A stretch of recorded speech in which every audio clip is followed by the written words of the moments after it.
Hi, welcome to the Sifu Mimi Chan Show. Thanks for joining the conversation.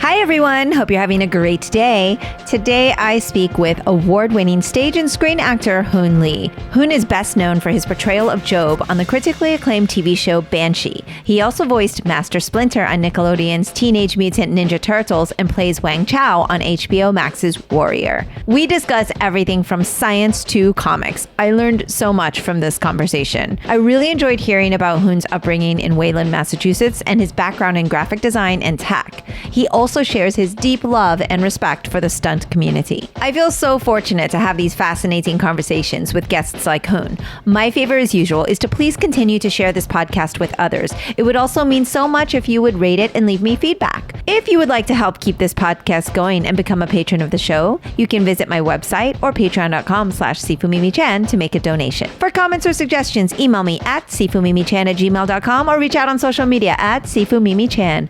Now, on with the show. Hello, Hoon. Thank you so much for joining me on my podcast today. My pleasure. Thanks for having me. Well, I just feel like part of the Warrior family now because you are yet another guest from the wonderful hit show Warrior. And everybody has been so wonderful. And I know from other interviews and just everyone talking about you as well that you're going to be the same.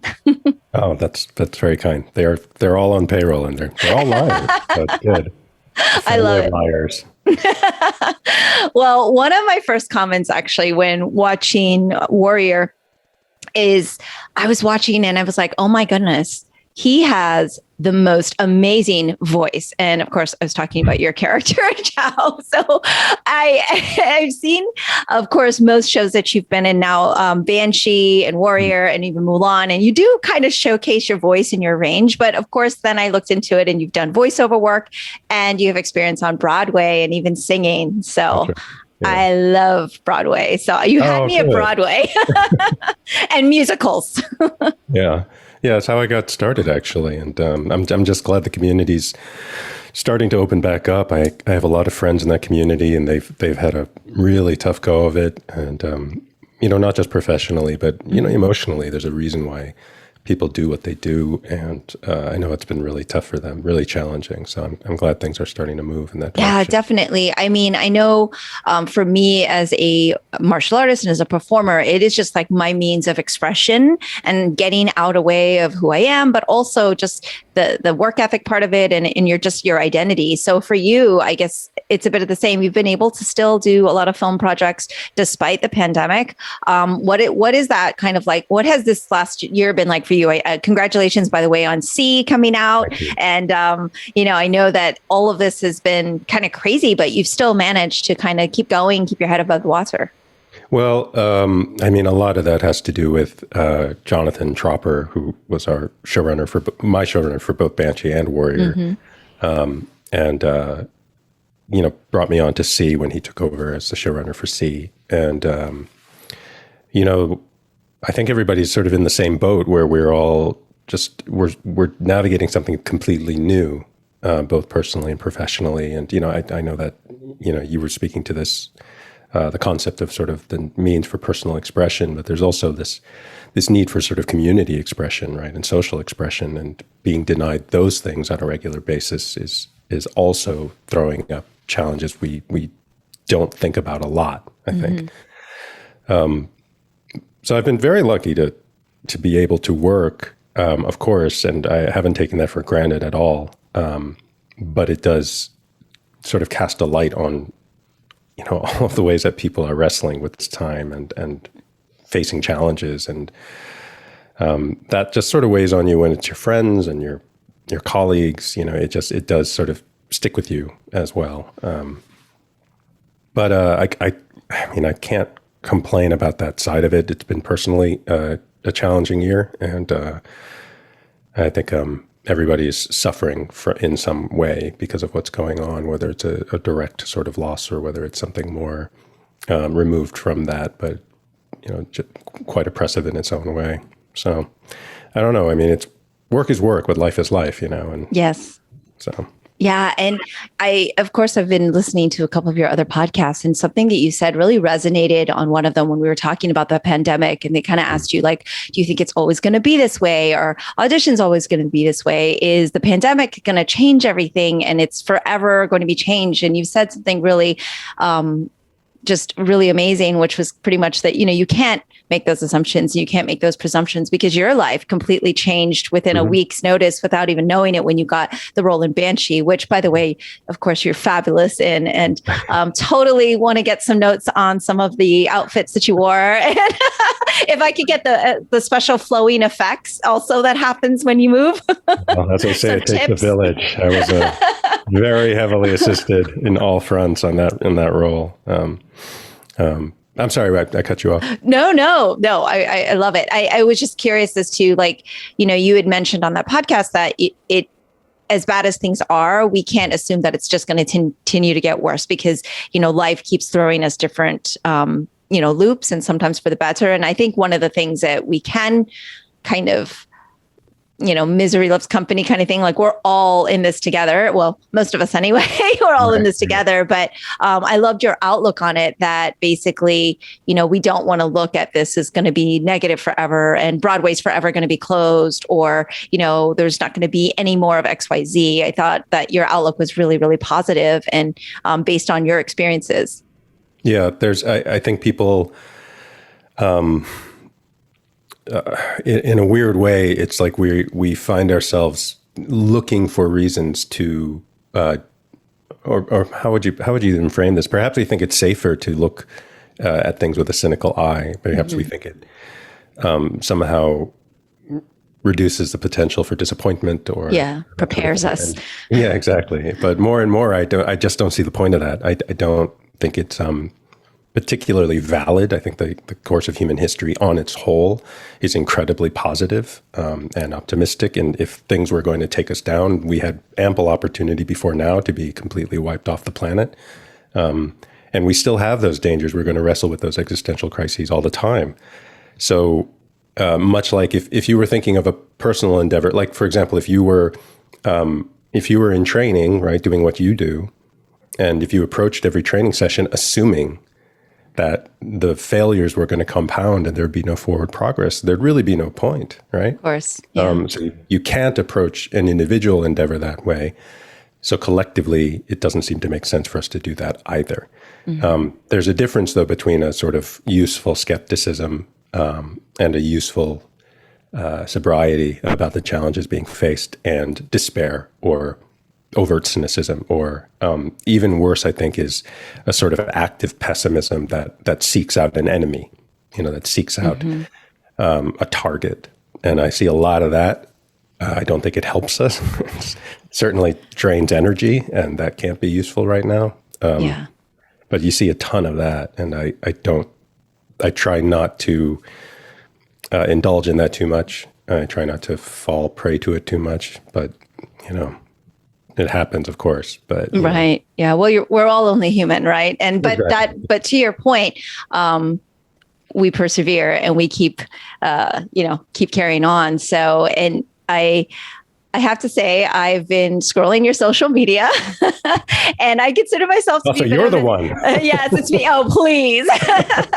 But I consider myself to be a bit of an activist in the community, especially of late. Obviously, for Asians and Asian Americans and Asians in general all over the world have had kind of a year with this pandemic. And one of the things I'm currently working on, I'm super proud of, that I take every chance to plug every opportunity I get, is working on including Asian American Pacific Islander history in our state. And so it's something I'm working on with Congress, and it's something I'm really excited about. But also, I'm a huge advocate for public health and, doing the right thing by our neighbors and getting vaccinated if that's healthy and viable for you, and also masking. And I have to say, I've really enjoyed a lot of your posts where there's been a bit of a back and forth with some of the fans in regards to your posts on science and vaccines. And I love that in your bio, you highlight your son of scientists. And I'd like to know why that's something that you kind of identify with, and why that's something that's in that byline and how it shapes your identity. And then I'd like to talk about those posts as well. Sure. My parents were both molecular biologists. My brother is a molecular biologist, and I grew up in a highly driven academic sort of environment. And so I have a lot of comfort in those areas, not expertise, not deep knowledge, and I don't want to give anyone that impression, but that is something that just in the way that if you grew up in a particular area of the country, like you'd probably feel quite at home there, right? Yeah. And so it's been a real learning curve for me encountering all of the sort of vaccine skepticism that's out there, because I don't personally identify with that. I don't respond to it. But I also don't think it's invalid in the sense that the fears are valid. Like anybody's apprehension about things, that's absolutely valid. I don't think it's useful to condemn people for having concerns. Right. What I think is equally not useful is a sort of blind attachment to an ideology, which I do think does happen to both sides of the argument. But there's a reason why we have leaned on science so heavily as we've developed all of the ways that it's managed to allow us to transcend limitations. It's not perfect and we make missteps with it, but if you were to just chart the overall trajectory, it's absolutely astonishing what it has allowed to do, what our growing understanding through science has allowed us to do. And it is puzzling to me that, or correction, it's not puzzling at all. It's troubling to me that people would fasten on a particular aspect of this particular event and potential solution to the event as a repository for an incredible amount of skepticism that perhaps is spillover from some other area of understanding or experience as well. But it proved baffling to me on that level. But that's from my perspective as someone who feels comfortable in that place. And maybe a lot of people really don't. If you've had a bad experience with doctors, that's going to color your experience with all doctors, Right. moving forward until someone really proves you wrong, until someone really sort of counterbalances that experience. So I choose that byline because there was a time at which, during the Trump administration, where there was a rising tide of anti-immigrant sentiment, there was a rising tide of anti-science sentiment. And I thought to myself, I am a child of immigrant scientists. Yes. Like this in some way speaks to me or attacks me personally. And I thought it was something I wanted to put out there because I don't take the audience for granted, the people that have chosen to give me their time and attention and money. In the case of Cinemax was a subscription-only service for so long, way past when they should have been. And, that's a special thing. And because they like some of the work I've done, or they think well of that, they give me the benefit of the doubt on social media in a way that they might not for someone they don't follow, And so I try to be respectful of that. There have been a couple of run-ins where, people have taken issue. But I've always felt that the only way, you're never going to make everyone happy. So right. You just have to be as true as you can to your own conscience and to a sense of authenticity. So I try not to put anything out there that I don't sincerely feel, and that I feel like I would stand behind in a conversation face to face with someone. And that's sort of the acid test, I think, is if you're going to put a comment out there, would you say that to someone's face? And if you wouldn't, and if you're being honest with yourself, if you wouldn't, why not? Why wouldn't you? That's a question worth asking, I think. 100%. Because that was I was like one of those people that was a little adverse to social media in the beginning. And that was a big thing. I felt like so many people were hiding behind the computer and being able to just say whatever they wanted. And I'm a very assertive and confrontational kind of person.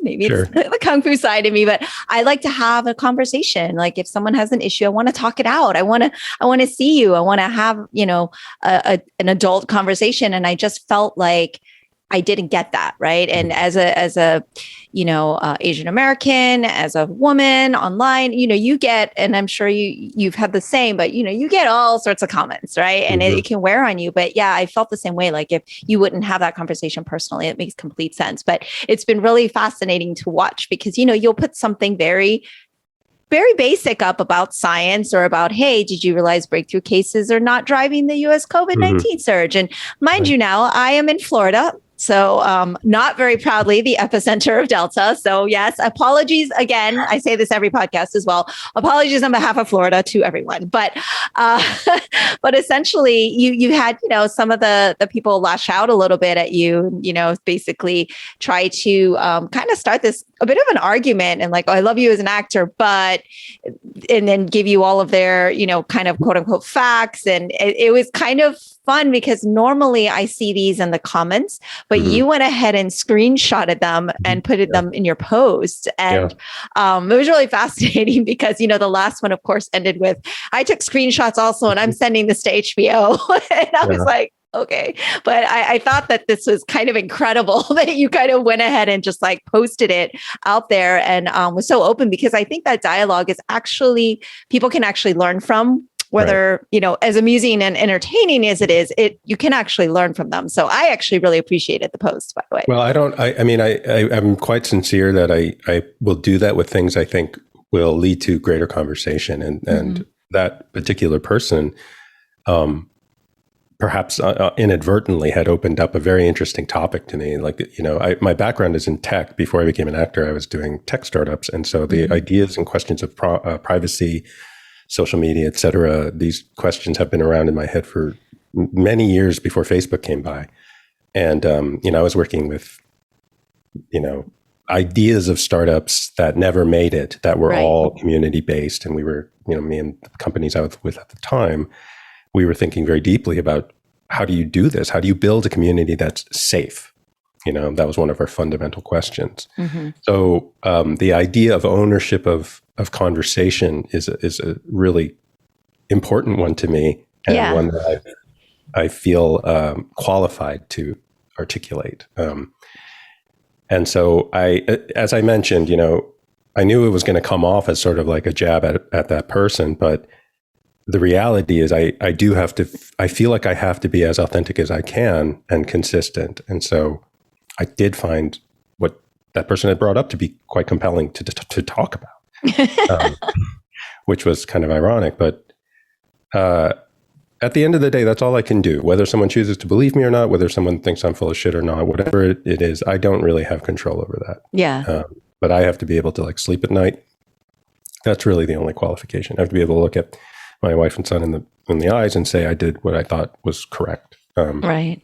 And that's ultimately the only gauge I have that makes any difference. I want to ask you something, actually, if you don't mind. So you talked about the idea of you being, maybe because of your background in martial arts, that you sort of feel like you're an outgoing, assertive person. And you were talking about that within the context of social media conversation. And it led you to the thought that people could be hiding in some way. And I think because you set up the contrast as an Asian woman, right? So one question I have is, do you think the opposite is also true, though? Do you think that people who would normally feel reticent or unseen, do you think they have a voice because of social media? 100%. Okay. Yeah, 100%. So that's the double-edged sword. That's a double-edged sword. And yeah, that's like one of my posts actually from not too long ago, where I'm literally using the double-edged sword, and I'm like, life is a double-edged sword because here I am on freaking social media. The thing I'm always like, but it's also because of personal experience, right? So personal experience always plays into how then you proceed through life, right? And so because I had a negative experience first, and then I've learned to embrace the fact that now I am talking to you, for example, is indirectly social media. It's really through networking, but essentially, that's how we kind of a way that it's easy for people to connect. A lot of times I'll notice people prefer to, reply in the IG, whereas I'm like, no, please text me or email me. I'm still I'm very much in that platform. But I can see why it's so beneficial for so many people that have a voice that maybe feel better writing and feel better, being able to type something out and express, as long as I believe that it's true to oneself, right? I feel like I was kind of referring mostly to like the trolls and people who literally just go out there to be kind of hateful, and also definitely hide behind the computer. I'm like, please come and have that conversation with me personally. And I bet you it would go differently, right? And the same goes for anything to do with science or any of these conversations. I feel like the double-edged sword of, yes, I think it does help us see more people than we would ever get to. We have a connectivity. On the other hand, I also feel like people are lonelier than ever because of it. And, earlier we were talking off air about seeing our friends or acquaintances having a good time and just trying to go, you know what, we're putting that out there, but who knows what's really going on? Like you're showing that you're having this, great time, but really you go home and then you're sad. And I've seen that side of it as well. So the social media thing is super interesting and fascinating. There's a really interesting documentary, I think, on Netflix. It's going to escape me right now. Yeah, of course, I'm not going to be able to pull out the name like I'm super versed in things, but I think it's I don't remember, but I will link it here and later in the show notes. But yeah, it's really fascinating because I also work with children, right? And so I've worked with kids since I was 12. I've been teaching since I was 12 years old. So I've seen generations of kids change because of social media, how they interact, how they are able to communicate with one another. So before I used to be able to have pretty good conversations. And now sometimes it's just very different when they're used to looking at a screen and they're used to acronyms and they're used to, so every generation is vastly different. And that's definitively because of social media and, and having things in the palm of our hands as a tech person, as you know. I mean, but I can't live without my iPhone. I mean, I don't know what I would do. So, I mean, I think that it's, when people are deplatformed, for example, the thing that's interesting to me about it is not that they're deplatformed because by the letter of the law, there's no issue with that. The problem to me is that it feels like silencing to the general public, which really highlights sort of our reliance on these tools, right? That someone feels like, oh no, if someone took away my Twitter account, it's like I have no voice. Yeah. Right. That sort of strength of connection to the tool itself is what's actually interesting about it. And it's untrue, right? It's not actually true, but it is a valid feeling. And the validity of the feeling is actually more important, right? Of course, because what you feel is your reality. Yeah. Right. And it'll prompt you to something else. It'll bring you to some different understanding or to an action or whatever it might be. So I wrestle with it a lot, but again, in the same sort of vein as sort of a general spectrum of trying to look forward. I mean, we didn't have computers not so long ago, right? So we're constantly in the process of adapting, and that's been part of our overall trajectory too. And it might be a 2 steps forward, 1 step back sort of process, but on the whole, we have managed to make things work for us, to generally improve things. Even if the highs are higher, the lows are lower, the overall trending seems to be going up. And I expect that to continue unless we break the pattern in some way, So even social media, it's very young. We don't know what it is. And the fact that there is a positive side to it that is easily acknowledged by anyone who even criticizes it gives me a lot of hope.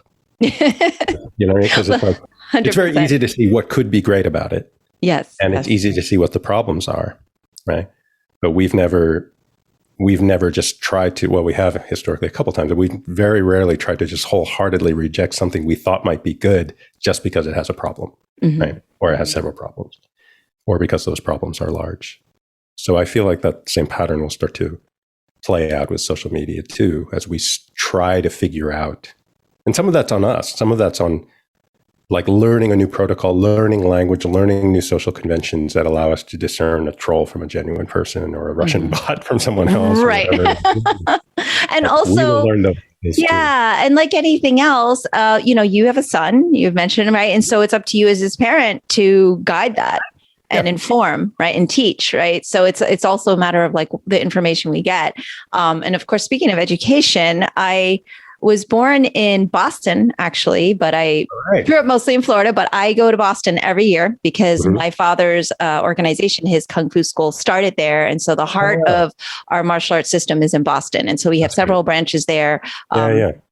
I'm so very rooted in the Boston community. And I Mhm. see that you kind of grew up in Massachusetts as well. Yeah. And of course, went on to Harvard, have to say it for our listeners who don't already know. And I'd love to hear a little bit about what growing up in Massachusetts was like for you, because I was born there, but I grew up here in Orlando, and it was it was not very diverse at all. Whereas I remember Boston, we were in Chinatown. My father, had really established kind of a community there. And then just to kind of leave that and restart here was really challenging. But I'd love to hear a little bit about you and what that was like. And not to be stereotypical, but I'm sure your parents, being immigrants, were really thrilled that you went to Harvard. Yeah, I mean, we lived for a brief time in New Haven, Connecticut, and I think they very conscientiously sort of raised us in the shadow of giant Ivy League institutions. It was no secret. Hint, hint.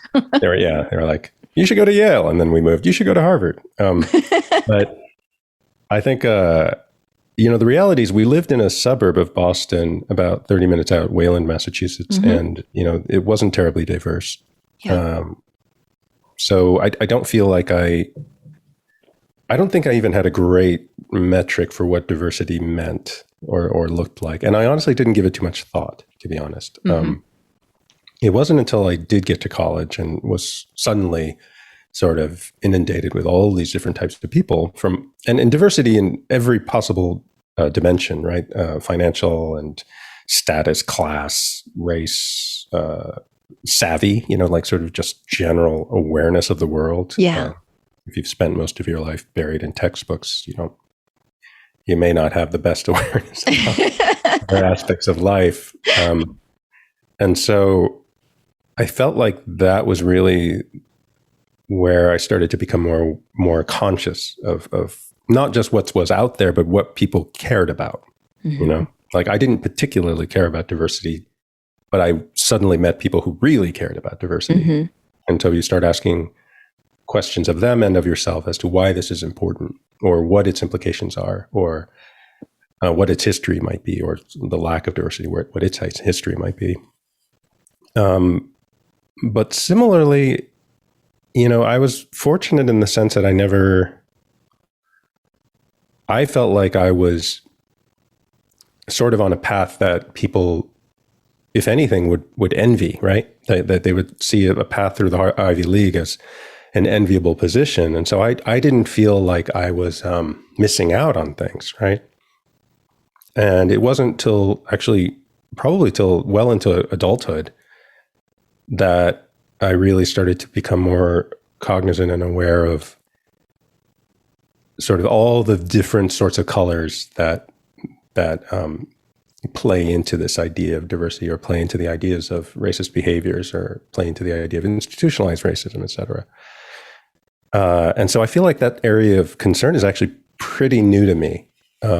It feels, or at least the level of understanding that I'm striving to achieve is a pretty new thing. Can I ask what brought you to Florida from Boston? Honestly, in a short answer, my parents will tell you the weather. That's a good reason. Yeah. They said the heat went out one winter, and my mom was like, well, my mom is born and raised in Jamaica. So she's of Chinese descent, but she's Jamaican. And my father is from southern China. And she's like, we could die here because it was freezing. And I was actually born in between the blizzards of 78. So if anybody from the New England area knows, like everyone's like, oh, so literally I was born between those two huge snowstorms. Gotcha. And my mom was just done, I think, with the weather, and my father as well. I mean, there's other reasons, of course, but that's probably a short answer of it. Right. That's pretty good bookends, Boston and Florida. I mean, Massachusetts and Florida. That's pretty interesting. Yes. Good. Yes. That's good. Yeah, it's different. And what's interesting about everything you just shared as well is I talk to so many people now, especially since the pandemic, and there's been all these anti-Asian hate crimes, and everyone's asking, well, have you ever had a racist, interaction? Have you ever felt racism? I said, I don't think there is one person of color, one BIPOC community member that you can talk to that would say no. However, as children, a lot of times we didn't realize at the time that we had been subject to, racist comments because we were children and we weren't scarred by it necessarily. So some people for sure have had instances where they were scarred by it. It was very traumatic. I was fortunate that I had instances more where people were just really rude and made fun of me or my name or said things, right? But you don't take it as, oh my goodness, this is a racist ideology. We know so much about it. It's as we're adults, we kind of realize trauma and we realize things we've been to. I mean, I'm a survivor of childhood sexual abuse. And that is also something people kind of don't understand how to connect or ask questions about. And it's just because it wasn't a violent thing doesn't mean I'm not traumatized. And just because at a child age, I didn't realize what was happening, as an adult, it's actually where we feel more of the effects, right? Yeah. And I think the same could be said with, kind of what you were sharing, that, you didn't really think about the fact that you weren't in a diverse community, or, perhaps maybe experienced some, racist jokes, or had people that may have been offensive to you or said something about your parents. Where are your parents from, by the way? Oh, they were both born in Korea. Mm-hmm. But my brother and I were both born here in the States. But to speak to what you were just talking about, there is something to remember about when kids grow up. They usually have fairly limited frames of reference, right? So I think it wouldn't make a lot of sense for them for us to expect young children to have the sort of sociological framework to think about what's happening to them through the lens of societal racism, for example. But you do know something's wrong. You do know that someone's making fun of you. You do know that they're making fun of you for these reasons. You just can't. You don't necessarily have something out there to connect it to as a larger concept, et cetera. And I remember that one of the ways that it became more clear to me was as an adult, and as I started to act, the question that started to come to mind was, if I looked at someone who was getting an audition and they happened to be white, for example, if I kind of ran down the checklist, there wasn't really any other reason why I wouldn't get the same audition. Mm-hmm. Similar ages, similar physical types, similar levels of experience or exposure, all of these things. And that's when you start to kind of go, okay, there's information here about this. It doesn't mean it's definitive, but it was something that I had never really seen before, because in other areas growing up where you were being stratified by qualification, I was doing fine, right? Mm-hmm. So, and if you're doing fine, you don't think about who's not doing fine, Right. That's a sad reality often, right? I think it takes a certain level of awareness or a certain amount of eye-opening before people kind of do that. But that was kind of one of the first times. And I was fully an adult at that point. Right. It wasn't something where I was 16 and going through some sort of adolescent angst about it, Yeah. I was going through adolescent angst about other things. But Do share. No, I'm just kidding. So I think that's and the idea of how to talk about these issues, that's really important. The thing you just brought up about the idea that, we want to make things very binary in our understanding, that either you are destroyed or you're fine. Mm-hmm. And it's kind of there's this huge gradient in the middle where really the realities of both of those extremes are held together simultaneously. And we find ourselves in this position all the time where, whether because we want it or because we're somehow incentivized towards it, people seem to want to sit at one end of the spectrum or the other, and then sort of evangelize from there, right? Where you could kind of be we can have both. Both of these things, they're not mutually exclusive things. We don't have to have this sort of understanding. I often wanted to talk about the stunt community, because yes, let's. Stunt community. I've worked with a good number of stunt teams now throughout my career. Especially Banshee and Warrior. Huh? Yeah. And one of the things that they taught me was that the stunt community draws from a very broad cross section of people, and I would say maybe more so than the acting community. And you have people with very diverse interests. You have people that are sort of intelligent in different ways, like they're very physically intelligent, perhaps, but they don't feel comfortable with scripts, maybe, that sort of thing. And I encountered a lot of people who had pretty different views from my own politically. For example, like I have a lot of questions about Second Amendment rights. A lot of these guys have full arsenals. Yeah. But I took the opportunity to really try to talk to them about it, because the reality was these are people that I entrusted my life to and was happy to do so. I would have no question about this person who maybe is on the extreme right from where I am. Yes. Keeping me safe. I would never have a question about that. That person would lie down in traffic for me. But if you got us in a political debate, we could not be further apart. Yeah. And that was really educational to me, because I felt like both of these ideas coexisted with ease. That if I were to come off, if we were maybe between takes, we would never do this because everyone was pretty even keel about it. But like if we could theoretically get into a very heated political conversation, from which there would be no return and no reconciliation. Yeah. And in 5 minutes, that person would be the one keeping me from like hanging myself on a stunt. And I would entirely entrust my life to that person, and I would gladly do it. And I felt like the stunt community in general has been one of those ways that I've been able to increase my understanding about people as a whole, being able to work with them. And in many ways, that production model persists for me as a useful metaphor for how we might all kind of come out of this situation together. Like we can go towards a common objective. We don't have to agree, but we can still work towards this outcome that keeps everyone safe and produces something great. Yeah. So. Wow, that was very eloquently put, sir. And I've never heard the stunt community analogized in such a way. And so that's pretty incredible and insightful. I'd never thought about it that way, and been fortunate that I have been a stunt performer. And you go and you do and you work and you believe in what you're doing, but that trust has to obviously be there amongst everything. And like you said, it really doesn't matter what we think about XYZ, because when we're in that space, it's about trust and just kind of about like believing that we're all here for the same goal, right? It's just get the shot Brett, or whatever it is. I got to give a shout out to Brett. Brett, like, one of the things that I know he's talked about is sort of how he tries to build a company within a company. Really. Yes. And A, he's quite good at that. And B, we've talked to him about it, but I don't know that people outside of this sphere maybe would understand that if a collection of people go to a place like Cape Town, where we're all very far away from home, we don't have anyone, we have to be there for a stretch of time. It's too difficult to leave.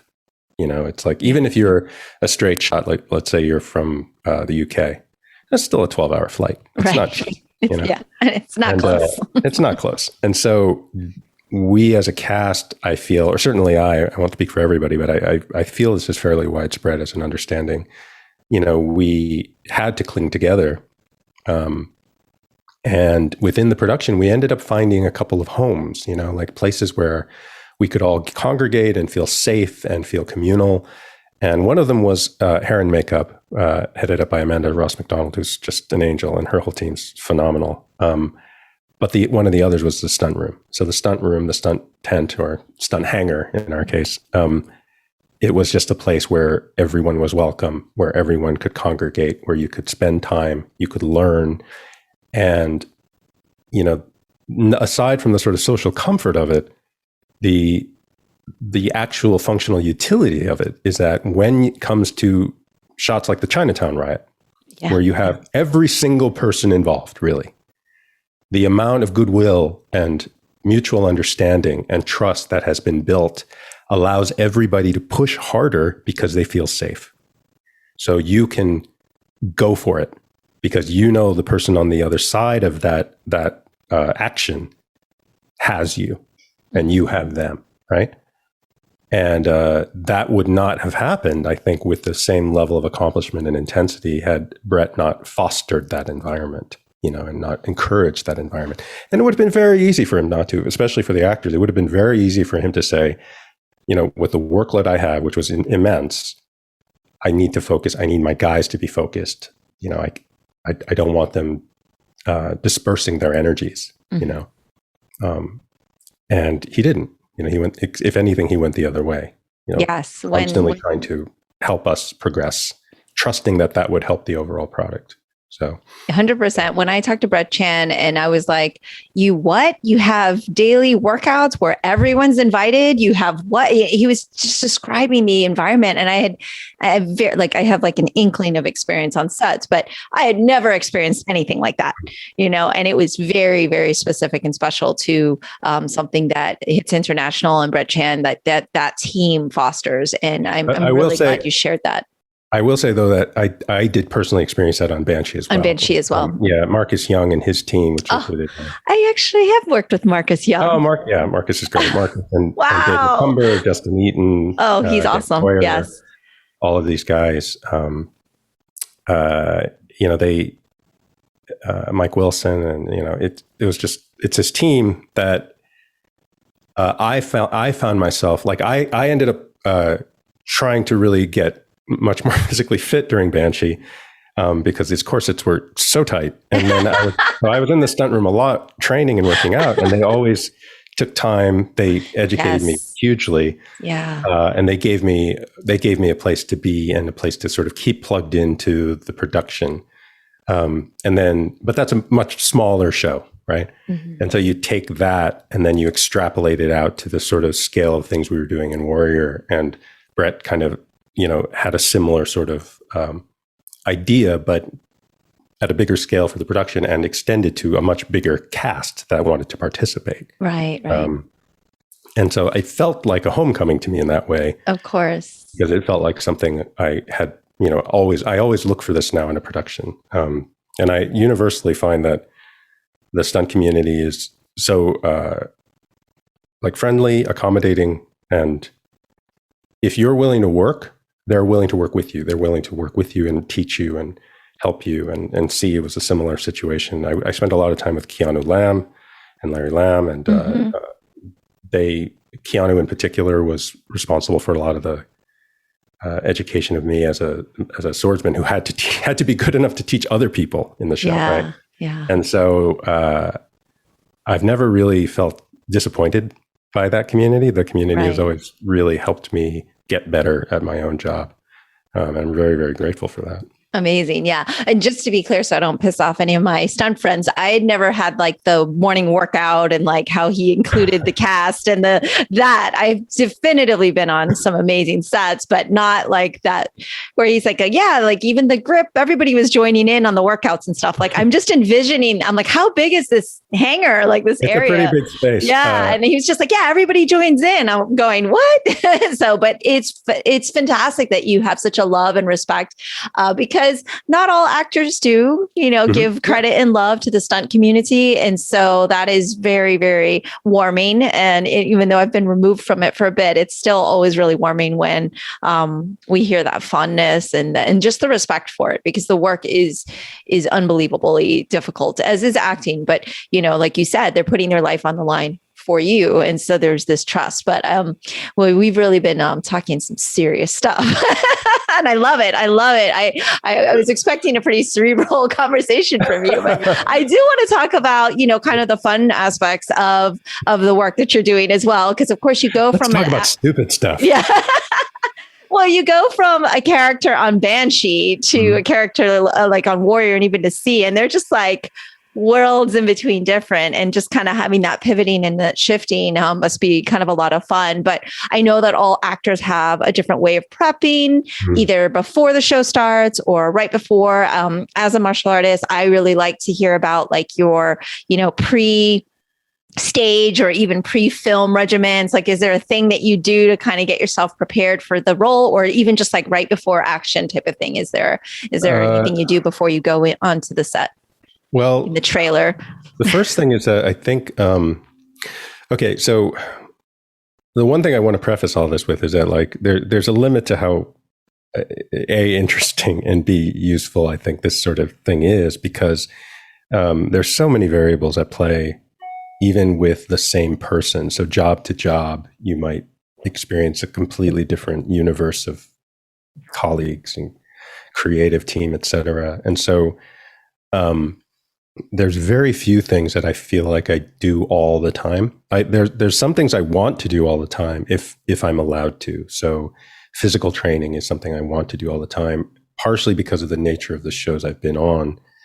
There's usually some sort of action or fight. And one thing, because of the way production works, you could be called upon to do that all day out of the blue. And so I've found that trying to plug into a regimen of training, and particularly stunt training, makes me more confident that I'm not going to hurt myself or other people. And that last part is the most important part. Like, it's a very natural thing to sort of focus on yourself and your own performance. But my worst nightmare is that I would hurt a fellow actor. And so, or a fellow stunt performer, like a stunt performer, right? And so keeping my hand in gives me the reps needed to execute as well as I'm able. And then also it keeps me plugged into the production, even if I have long layoffs between shoot days. And I still feel like I'm participating in a part of it, and I still have sort of the scent of it with me. So I will try to do that if it's available. Okay. The second thing is I always start from text. I always start from script, and I really work hard at that part. I pretty much disintegrate the script in terms of analysis. And it's not because I think every script, if you keep mining, keeps giving you ore. It's that it is a tool that I feel very comfortable with that allows me to continue to generate ideas. So it's like having like a fidget spinner or something, and you keep playing with it and your mind wanders. It feels a little bit like that, where I'll sit down with a scene and I'll break everything apart, and I'll put it back together. I'll break it apart again, and I'll put it back together. A lot of the times, even subconsciously, or absentmindedly, I should say, like walking around the house or whatever. And sometimes something surfaces out of that play that unlocks a bigger idea, or in the familiarity with it, you are able to draw a line between a scene that's quite far, like two scenes that are far away from each other. And you might suddenly see an echo that you weren't quite aware of before. And just that connectivity between these sort of, entangled lines or whatever, that in and of itself can lead you down a path that might prove interesting, right? And sometimes it's interesting not because of what it tells you about your character, but what it tells you about other characters, right? So if, for example, let's say you're dealing with a character that is who seems to be a quite rigid character, maybe, right? They're very stubborn. They don't like to change. They don't like to bend. And two similar situations come up, one in episode 1 and one in episode 5. Somewhat similar cases. The character does action A in episode 1 and does action B in episode 2. The gap between those two might tell you more about the other people in the scene, right, than it does about that character. The instinct is to say, what changed in the character? But it might not be the character that changed. It might be the other characters that changed. It might be the circumstance that changed. And so you go, okay, so what do I now know about this circumstance that forced this person who doesn't change to change? Maybe it's more dangerous than I thought. Maybe it's more heartbreaking than I thought. Maybe, whatever it might be. And so you can start to almost see that picture in the negative space of what your character is doing. And so I find that even if I'm not looking at my stuff, if I'm looking at the script as a whole, you find all this stuff in it. And some of it is just subconscious from the writers, right? Like they don't know they're putting it in. I remember in Banshee, somewhere in the first season, I started tracking how often Job used certain words, like called somebody something like sugar or baby or honey or whatever. And I realized there was this disproportionate amount of times that he called Lucas Hood baby. And he didn't really call anyone else baby. And so I asked Jonathan at that point, I said, I'd like to keep this word for Lucas Hood. I want that to be just for him. And so if you go from that point forward, there might have been a stray one early on, but from that point forward, he doesn't call anyone else baby. But that way, when he sits down with Lucas and he calls him baby, it's this thing that I have that I can hook into to try to recall that sense of history and that sense of specificity in the relationship, right? Now, is anyone going to notice or care? Probably not, but I notice and I care. And so it feeds me, it helps me. The other pragmatic reason why I start with script is it's the document that everyone has to agree upon. It's the common document that everyone has to agree upon. So if you can make your case for something in the script, it can be validated by the whole production if you can find it in there. And if you can win an adjustment in the script, it automatically filters out to the rest of the production. So it warrants a lot of respect, like the writing warrants a lot of respect. Yeah. And the process of handling it, I think, warrants actually quite a bit of respect, even if you end up modifying it quite a bit. The document itself, is something that has a lot of power, actually, right? Or can have a lot of power. And I've found that to be very helpful for me. Yeah. So if I ever need to do scene study, you're the guy that we should kind of go back and forth because you dissect everything and you can break it down really well. For some people. That's the thing. That's why I say there's everyone's process is so different. Yeah. I mean, I'm very envious of people like yourself, probably, who think very intelligently physically. I don't feel that way. That's something I have to work at. But there are some people I know where they feel like when they get the snapshot of the character in their minds, they start to feel it in their bodies and they start to know how this person moves. And that informs a lot of stuff. And I feel like that's a gift, or a learned skill that I don't have a ton of facility with. It's something I work at because it's important, but I have to work at it. I really have to work at it. And text is very natural for me. So I go there first. Because it's the lowest hanging fruit that can get me farthest fastest. Makes sense.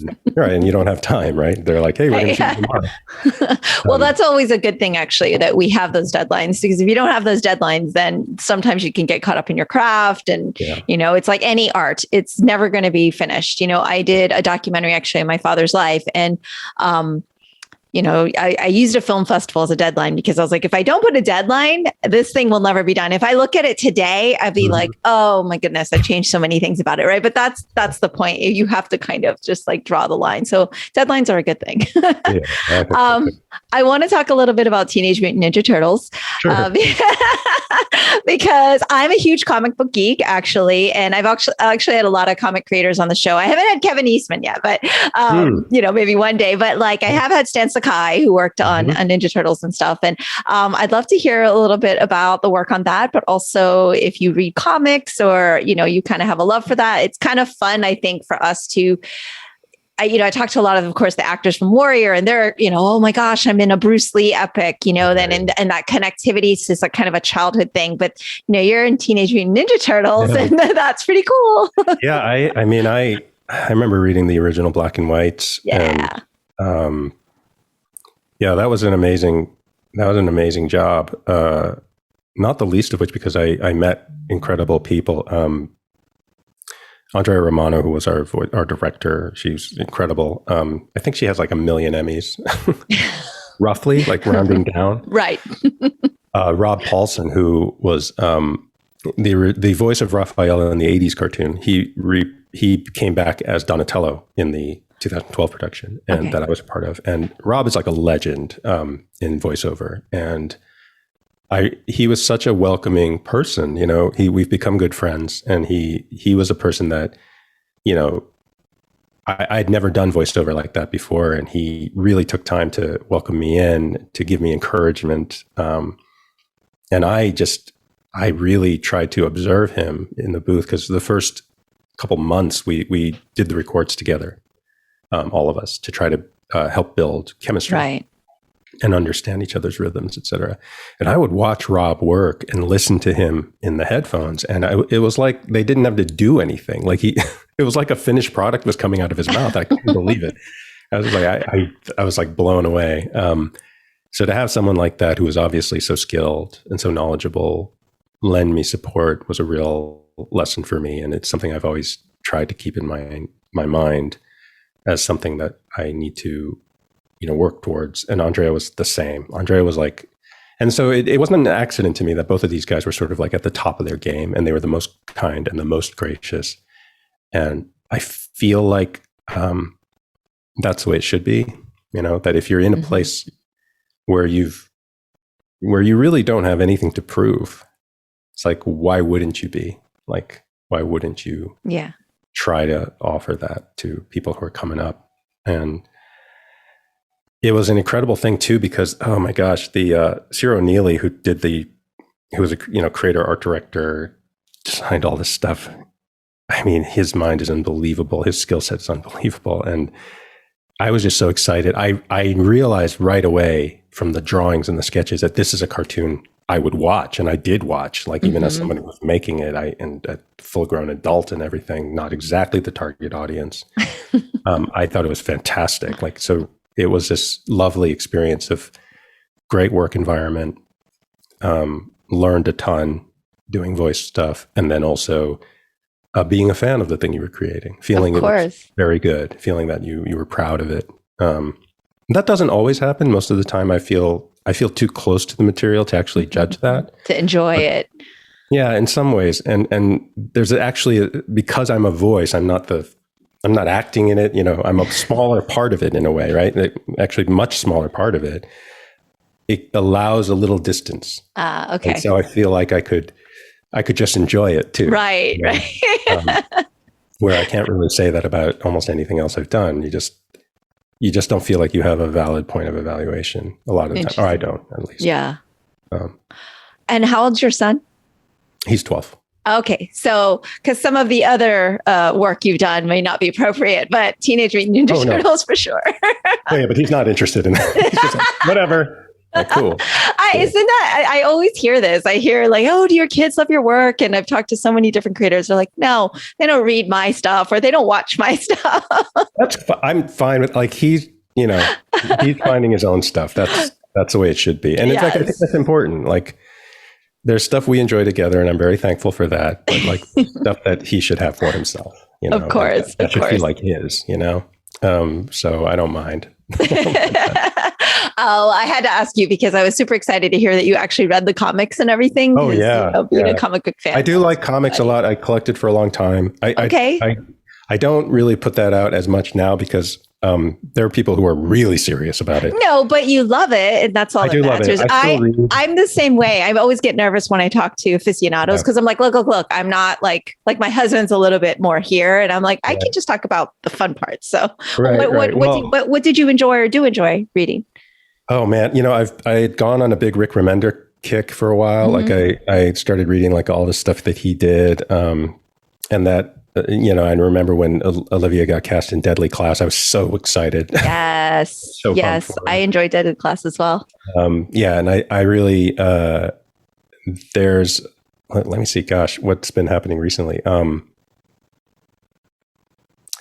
There was a bunch of stuff that I started reading, I guess more than a year and a half ago. A bunch of Mark Millar stuff, a bunch of Alan Moore stuff, some stuff that from Alan Moore I hadn't visited at the time, like from Al. I hadn't read it when it came out, and I was like, oh, I should read this, and got the big compendium and all that. Dead Dog's Bite. I don't know if you've read that one recently. I have not. And I because I don't have the room or anything, I do collect digitally. Me too. So I no judgment. Yeah.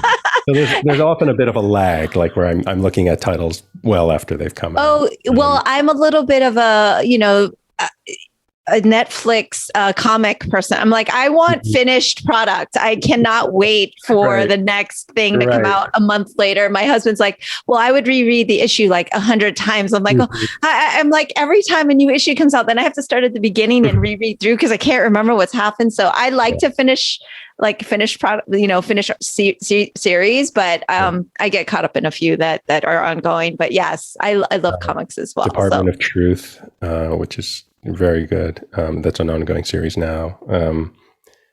And then when I was reading more sort of superhero type comics, I was very into like the X-Men when it was sort of the Jim Lee era, and even before that, like the Chris Claremont era. Okay.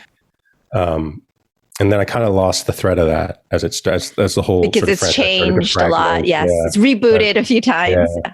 But the Jonathan Hickman stuff is quite good. Yes, it's House of X, Power good. of X. Yeah, I did like those quite a bit. Yes, but because I studied art in school, I often find myself I gravitate towards artists, so I'll follow artists too. Okay.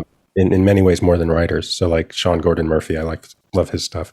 So I'll read almost anything he draws or creates. Olivier Coipel, I think that's his name. David Aya, he and Nonchenti did this beautiful series called Seeds. Which is great.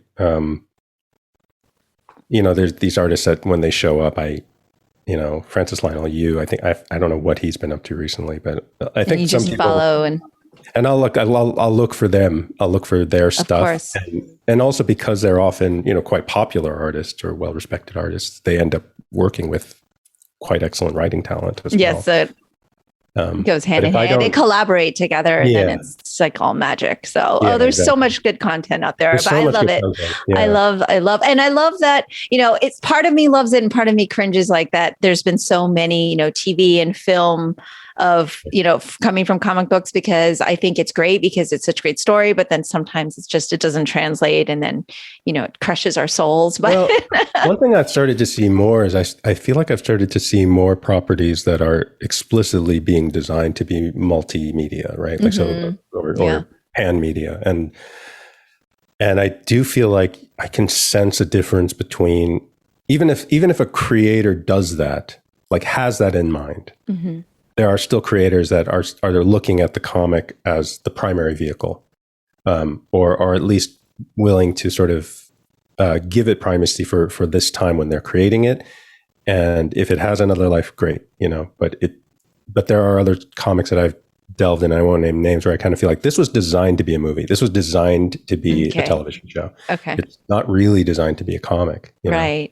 Yeah, because they're very different mediums. I'm really good friends with Greg Rucka, and he's, does novels, he does comics, and now, of course, the old guard is the film, and we talk about it all the time. He's actually during quarantine, we podcasted weekly, so it's like insane last year. But, he's basically like, a comic is for comic medium. A script is for script medium, and they're completely different. And like you said, like if you're writing a comic with that in mind, then it changes the feel of the comic, or it kind of changes the storytelling. Not that it can't be done, but they're just vastly different vehicles and different mediums. I do find that like the thing that kind of tips it for me a lot of the times is the amount of writing, right?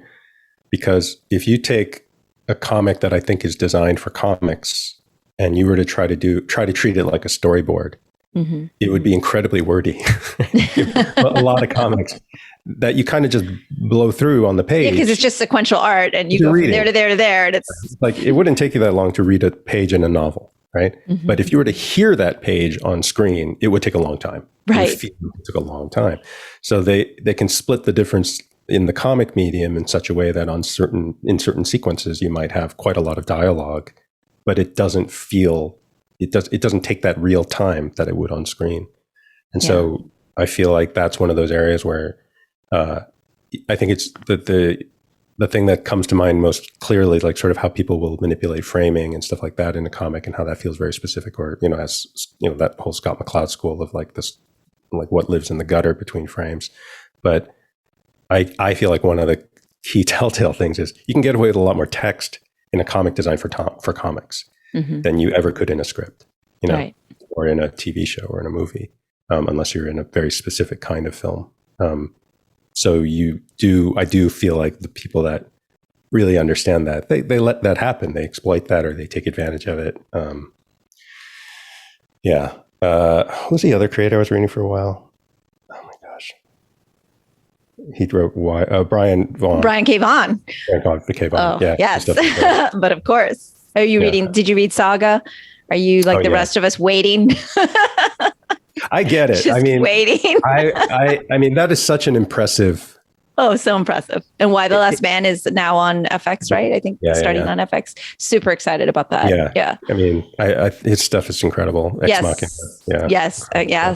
Yeah, all of his stuff is quite good. So, I love it. I love it. Quite heady. Oh, and yeah. Again, so you're kind of like, the translation for this is not one-to-one. It's not the easiest thing. But that's kind of why I think it makes sense as a comic. 100%. Yeah. Oh my gosh. Well, I could talk comics with you all day and all of the other things we've been talking about all day, but I want to be mindful of your time. So hopefully you'll come back and talk to me again, because there was a slew of other things I wanted to ask you and we just ran out of time. No, don't be sorry.